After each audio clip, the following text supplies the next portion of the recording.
शहर से बहुत दूर एक गांव था, सुंदर नगर। जैसा गांव का नाम वैसे ही वहाँ के लोग और उनका मन बहुत ही सुंदर। उसमें भी श्यामलाल का परिवार बहुत ही सरल और सज्जन परिवार था। श्यामलाल के पिता के देहांत के बाद वह अपनी पत्नी रूपमती और छोटी बहन परी के साथ रहता था। तीनों बहुत खुश साथ मिलजुल कर रहते थे।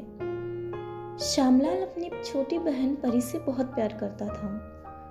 पिता के देहांत के बाद वही परी का ध्यान रखता था, उसे अपनी पलकों पर बिठा के रखता था। घर का सही से खर्च नहीं चल पाने के कारण एक दिन श्यामलाल शहर जाकर कमाने की सोचता है और अपनी पत्नी रूपमती से कहता है कि मेरी लाडली बहन परी को कभी कोई कष्ट न होने पाए, इसे मेरी ही तरह लाड प्यार से रखना, मेरी प्यारी बहन का ध्यान रखना। इतना कहकर वह शहर की तरफ निकल जाता है। भाई के जाने के बाद भाभी ने अपने तेवर दिखाने शुरू कर दिए और हर तरह के दुख देते हुए घर का सारा काम परी से करवाने लगी। परी, ए परी, बर्तन साफ हुए कि नहीं? जी भाभी, हो गया। तो फिर जाओ और जंगल से लकड़ियां लेकर आओ। परी फिर जंगल की तरफ जाती और लकड़ियां लेकर आती। लकड़ियां लाने के बाद परी को भाभी थोड़ा सा खाने को दे देती और परी रोते रोते सोने लगती। तभी आवाज आई, परी, कहाँ हो? चलो हमारे पैर दबाओ। परी पैर दबाते दबाते वहीं सो जाती। अगले दिन भाभी धान की तरफ इशारा करती हुई कहती कि ये सारा धान कूट लाओ। वे परी कहती, बिना ओखली के कैसे करूंगी भाभी?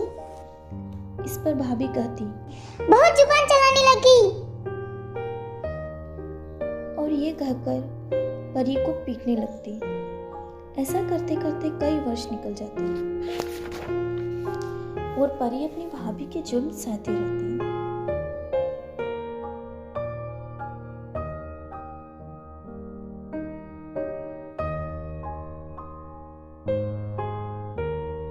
एक दिन परी का भाई अपनी पत्नी को फोन करके कहता कि मैं आ रहा हूँ। तभी रूपमती सोचती कि अगर उन्हें पता चला कि मैंने परी के साथ कैसा व्यवहार किया है तो वो मुझसे नाराज होंगे। इसीलिए रूपमती परी को धमकाते हुए कहती कि तुम अपने भैया से कुछ नहीं कहोगी, वरना मैं तुम्हें घर से निकाल दूंगी। और परी डर के कारण अपने भाई से कुछ नहीं कहती। गांव से आने के बाद श्याम सुंदर को अपने किसी काम से रोज गांव के बाहर शहर जाना पड़ता। श्यामलाल के जाते ही भाभी परी को आवाज लगाती और कहती, परी, मेरे पैर दबा दो।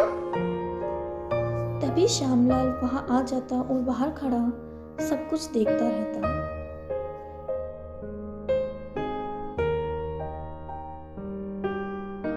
और मौका पाकर परी से वह सारी बात पूछता। भाई के पूछने पर परी सब आप बीती अपने भाई को बताती।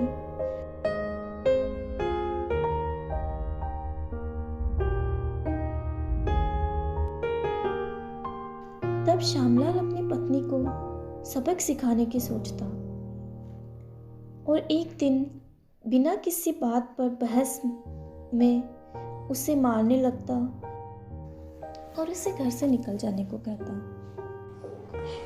नहीं नहीं, मुझे मत निकालिए, कहकर रूपमती रोने लगती। तभी परी आकर कहती, भैया, भाभी को मत निकालिए, ये मेरी माँ जैसी है और बिना माँ के मैं कैसे रहूंगी?